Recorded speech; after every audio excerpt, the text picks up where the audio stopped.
ಮಕ್ಕಳಲ್ಲಿ ಏನೇ ತಿಂದರೂ ಕೂಡ, ಏನೇ ಕುಡಿದ್ರೂ ಕೂಡ ಅವ್ರು ಅದನ್ನು ಬ್ರಷ್ ಮಾಡಿಸ್ಕೊಳ್ಳೋಕ್ಕೆ ಅವರು ತುಂಬ ಹಠ ಮಾಡ್ತಾರೆ. ಅವ್ರಿಗೆ ಏನಾದ್ರು ಫೇವ್ರೆಟ್ ಅನಿಮಲ್ ಇರುತ್ತಾ, ಅಥವಾ ಏನೋ ಫೇವ್ರೆಟ್ ಕಾರ್ಟೂನ್ಸ್ ಇರುತ್ತಾ, ಬೇರೆ ಬೇರೆ ಫ್ಲೇವರ್ ಬರುತ್ತೆ. ಸ್ಟ್ರಾಬೆರಿ ಫ್ಲೇವರ್ ಬರುತ್ತೆ, ಗ್ರೀನ್ ಆ್ಯಪಲ್ಲು, ಆರೆಂಜ್ ಫ್ಲೇವರು.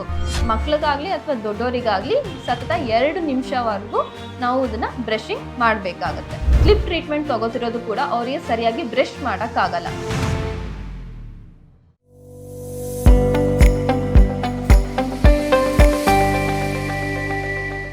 ಎಲ್ಲರಿಗೂ ನಮಸ್ಕಾರ. ನನ್ನ ಹೆಸರು ಡಾಕ್ಟರ್ ಪ್ರಜ್ಞಾ, ಪೀಡಿಯಾಟ್ರಿಕ್ ಡೆಂಟಿಸ್ಟ್, ಅಂದರೆ ಮಕ್ಕಳ ದಂತ ವೈದ್ಯ, KDC ಎಕ್ಸ್ಪ್ರೆಸ್ ಟೀತ್. ಸೊ ಇವತ್ತು ನಾವು ಬ್ರಷಿಂಗ್ ಅನ್ನೋದು ಮಕ್ಕಳಲ್ಲಿ ಅದು ಹೇಗೆ ನಾವು ಅವರಿಗೆ ಇಷ್ಟ ಆಗುವಂಥ ಹ್ಯಾಬಿಟ್ನ ಮಾಡಬೇಕು ಅನ್ನೋದು ನೋಡೋಣ. ಯೂಶಲಿ ಮಕ್ಕಳಲ್ಲಿ ಏನೇ ತಿಂದರೂ ಕೂಡ, ಏನೇ ಕುಡಿದ್ರೂ ಕೂಡ ಅವ್ರು ಅದನ್ನು ಬ್ರಷ್ ಮಾಡಿಸ್ಕೊಳ್ಳೋಕ್ಕೆ ಅವರು ತುಂಬ ಹಠ ಮಾಡ್ತಾರೆ. ಇಲ್ಲ, ನನಗೆ ಬ್ರಷಿಂಗ್ ಬೇಡ, ನನಗೆ ಇಷ್ಟ ಆಗಲ್ಲ ಅಂತ. ಸೊ ಅವಾಗ ಏನು ಮಾಡ್ಬೋದು? ಅವರಿಗೆ ಇಷ್ಟ ಆಗೋವಂಥದ್ದು ಟೂತ್ ಬ್ರಷ್ ಕೊಡಿಸ್ಬೋದು. ಅವ್ರಿಗೆ ಏನಾದ್ರು ಫೇವ್ರೆಟ್ ಅನಿಮಲ್ ಇರುತ್ತಾ, ಅಥವಾ ಏನೋ ಫೇವ್ರೆಟ್ ಕಾರ್ಟೂನ್ಸ್ ಇರುತ್ತಾ, ಸೊ ಅಂಥದನ್ನೆಲ್ಲ ಆ ಟೂತ್ ಬ್ರಷ್ಷಿಗೆ ನಾವು ಇದು ಹಾಕ್ಬೋದು, ಅದು ಪ್ಲಾಸ್ಟರ್ ಥರ ಹಾಕ್ಬೋದು. ಇಲ್ಲ ಅಂತಂದರೆ ಅವ್ರದ್ದು ಆ ಅನಿಮಲ್ದನ್ನೇ ಟೂತ್ ಬ್ರಷ್ಷಾಗಿ ಕೊಡ್ಬೋದು. ಸೊ ಆ ಥರ ಮಾಡ್ಬೋದು. ಇಲ್ಲ ಅಂತಂದರೆ ನಾವು ಅವ್ರದ್ದು ಫೇವ್ರೆಟ್ ಫ್ಲೇವರ್, ಈಗ ಮಕ್ಕಳು ಅಂತ ಅಂದಾಗ ಬೇರೆ ಬೇರೆ ಫ್ಲೇವರ್ ಬರುತ್ತೆ. ಸ್ಟ್ರಾಬೆರಿ ಫ್ಲೇವರ್ ಬರುತ್ತೆ, green apple, orange flavour. So ಆ ಥರ ಬೇರೆ ಬೇರೆ ಫ್ಲೇವರ್ನು ಕೂಡ ಹಾಕಿಬಿಟ್ಟು ಅವರಿಗೆ ಯೂಸ್ ಮಾಡಿದಾಗ ಅವರಿಗೆ ಇಷ್ಟ ಆಗುತ್ತೆ. ಇನ್ನು ಏನು ಮಾಡ್ಬೋದು ಅಂತಂದರೆ, ಅವರಿಗೆ ಇಷ್ಟ ಆಗೋ ಅಂಥದ್ದು ಸಾಂಗ್ ಪ್ಲೇ ಮಾಡ್ಬೋದು, ಅಥವಾ ಇದನ್ನು ಒಂದು ಆ್ಯಕ್ಟಿವಿಟಿ ಥರನೂ ಮಾಡಿದಾಗ ಏನಾಗುತ್ತೆ, ಅವರಿಗೆ ಖುಷಿ ಆಗುತ್ತೆ. ಓಕೆ, ನಾನು ಮಾಡಿಬಿಟ್ಟಿದ್ದೀನಿ, ಅಪ್ಪ ಅಮ್ಮ ನನಗೆ ಇದನ್ನು ಕೊಡಿಸ್ತಾರೆ ಅಂತ ಅನ್ನೋದನ್ನು ಚೆನ್ನಾಗಿರೋ ಫನ್ ಆ್ಯಕ್ಟಿವಿಟಿ ಅಂತಲೂ ಮಾಡ್ಬೋದು. ಸೊ ಯೂಶ್ವಲಿ ಮಕ್ಳಿಗಾಗಲಿ ಅಥವಾ ದೊಡ್ಡವರಿಗಾಗಲಿ ಸತತ 2 ನಿಮಿಷವರೆಗೂ ನಾವು ಇದನ್ನು ಬ್ರಷಿಂಗ್ ಮಾಡಬೇಕಾಗತ್ತೆ. ಬೆಳಗ್ಗೆ ಎದ್ದ ತಕ್ಷಣ ಬ್ರಷಿಂಗ್ ಮಾಡಬೇಕು. ಯಾಕಂದರೆ ರಾತ್ರಿ ಮಲ್ಕೊಂಡಾಗ ನಮ್ಮ ಬಾಯಲ್ಲಿ ಓರಲ್ ಕ್ಲಿಯರೆನ್ಸ್ ಏನೂ ಇರಲ್ಲ. ಸೊ ಅವಾಗ ಏನಾಗುತ್ತೆ, ಮೈಕ್ರೋ ಆರ್ಗ್ಯಾನಿಸಮ್ಸ್ ಜಾಸ್ತಿ ಆಗುತ್ತೆ. ಸೊ ಎದ್ದ ತಕ್ಷಣ ನಾವು ಬ್ರಷಿಂಗ್ ಮಾಡಬೇಕು. ಹಾಗೆ ರಾತ್ರಿ ಮಲ್ಕೊಳ್ಳುವಾಗ, ಯಾಕಂದರೆ ನಾವು ಬೆಳಗ್ಗೆಯಿಂದ ರಾತ್ರಿವರೆಗೂ ಎಲ್ಲ ಊಟ ಮಾಡ್ತೀವಿ. ಸೊ ಅಲ್ಲಲ್ಲಿ ವಸಡಲ್ಲಿ ಹಲ್ ಮಧ್ಯೆ ಎಲ್ಲ ಊಟ ಸಿಕ್ಕಾಕೊಂಡಿರುತ್ತೆ. ಸೊ ರಾತ್ರಿ ಮಲ್ಗೋಕ್ಕಿಂತ ಮುಂಚೆನೂ ಕೂಡ ಒಂದ್ಸಲಿ ಬ್ರಷಿಂಗ್ ಮಾಡಬೇಕು.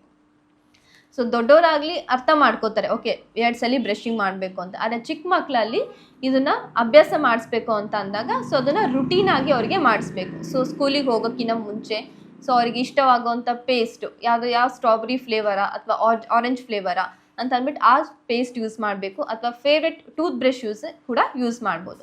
ಆ್ಯಂಡ್ 2 ಮಿನಿಟ್ಸ್ ಅವ್ರಿಗೆ ಯಾವ್ದಾದ್ರು ಫೇವ್ರೆಟ್ ಸಾಂಗ್ ಹಾಕಿ ಅದನ್ನು ಬ್ಯಾಕ್ಗ್ರೌಂಡಲ್ಲಿ ಪ್ಲೇ ಮಾಡ್ತಾ ಇದನ್ನು ಸಾಂಗ್ ಸ್ಟಾರ್ಟ್ ಆಗ್ತಿದ್ದಂಗೆ ಅವ್ರು ಬ್ರಷಿಂಗ್ ಸ್ಟಾರ್ಟ್ ಮಾಡಿ, ಸಾಂಗ್ ಎಂಡ್ ಆಗ್ತಿದ್ದಂಗೆ ಅವ್ರು ಅದನ್ನು ಬ್ರಷಿಂಗ್ನ ಅಲ್ಲಿವರೆಗೂ ಕಂಟಿನ್ಯೂ ಮಾಡ್ಬೋದು.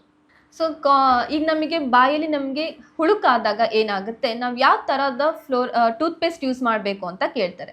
ಸೊ ಕ್ಯಾವಿಟಿ ಆಗಬಾರ್ದು ಅನ್ನೋದಕ್ಕೆ ನಮ್ಮ ಟೂತ್ಪೇಸ್ಟಲ್ಲಿ ಫ್ಲೋರೈಡ್ ಕಂಟೆಂಟ್ ಅನ್ನೋದು ಇರಬೇಕು. ಸೊ ಕಾಮನಾಗಿ ನಾವು ಒಂದು ಫ್ಲೋರೈಡ್ ಮತ್ತು ನಾನ್ ಫ್ಲೋರೈಡ್ ಟೂತ್ಪೇಸ್ಟ್ ನೋಡ್ತೀವಿ. ಸೊ ಫ್ಲೋರೈಡ್ ಟೂತ್ಪೇಸ್ಟ್ ಯೂಸ್ ಮಾಡಿದಾಗ ಏನಾಗುತ್ತೆ, ನಮ್ಮ ಕ್ಯಾವಿಟೀಸ್ ಆಗಲ್ಲ, ಅಥವಾ ಕ್ಯಾವಿಟೀಸ್ ಆಗೋದನ್ನ ಸ್ವಲ್ಪ ಕಮ್ಮಿ ಮಾಡುತ್ತೆ.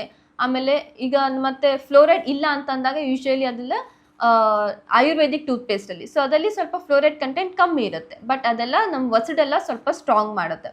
ಸೊ ಫ್ಲೋರೈಡ್ ಕಂಟೆಂಟ್ ಯೂಸ್ ಮಾಡಿದಾಗ ಏನಾಗುತ್ತೆ, ರೀಮಿನರಲೈಸೇಷನ್ ಆಗೋ ಚಾನ್ಸಸ್ ಇರುತ್ತೆ.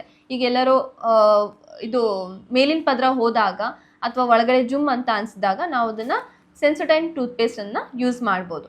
ಇಲ್ಲ ಇವಾಗ ಕ್ಯಾವಿಟೀಸ್ ಆಗಿದೆ ಅಂತ ಅಂದಾಗ ಮಕ್ಕಳಲ್ಲೂ ಕೂಡ ಬೇರೆ ಬೇರೆ ಫ್ಲೇವರ್ ಅಂತ ಟೂತ್ಪೇಸ್ಟ್ ಬರುತ್ತೆ.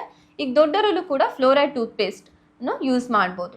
ಇವಾಗ ಆರ್ಥೋಡಾಂಟಿಕ್ ಬ್ರೇಸಸ್ ಅಥವಾ ಕ್ಲಿಪ್ ಟ್ರೀಟ್ಮೆಂಟ್ ತಗೋತಿರೋದು ಕೂಡ ಅವರಿಗೆ ಸರಿಯಾಗಿ ಬ್ರಷ್ ಮಾಡೋಕ್ಕಾಗಲ್ಲ, ಅಲ್ಲಲ್ಲಿ ಊಟ ಸಿಕ್ಕಾಕೋತಿರುತ್ತೆ. ಸೊ ಅವಾಗೂ ಕೂಡ ಅವರಿಗೆ ಬೇರೆ ಟೂತ್ ಬ್ರಷ್ ಕೂಡ ಯೂಸ್ ಮಾಡ್ಬೋದು. ಹಾಗೆ ಬೇರೆದು ಫ್ಲೋರೈಡ್ ಟೂತ್ಪೇಸ್ಟ್ ಯೂಸ್ ಮಾಡಿದಾಗ ಏನಾಗುತ್ತೆ, ಅಲ್ಲಲ್ಲಿ ಊಟ ಸಿಕ್ಕಾಕೊಳ್ಳೋದು ಕೂಡ ಕಮ್ಮಿ ಆಗುತ್ತೆ, ಹಾಗೆ ಹುಳುಕು ಕೂಡ ಕಮ್ಮಿ ಆಗುತ್ತೆ. ಲೇಟೆಸ್ಟ್ ಹಾಗೂ ಇಂಟ್ರೆಸ್ಟಿಂಗ್ ಸುದ್ದಿಗಳಿಗಾಗಿ ಬಾಸ್ ಟಿವಿ ಕನ್ನಡ ಚಾನೆಲ್ನ ಸಬ್ಸ್ಕ್ರೈಬ್ ಮಾಡಿ. ಹಾಗೆಯೇ ಬೆಲ್ ಐಕಾನ್ ಪ್ರೆಸ್ ಮಾಡಿ.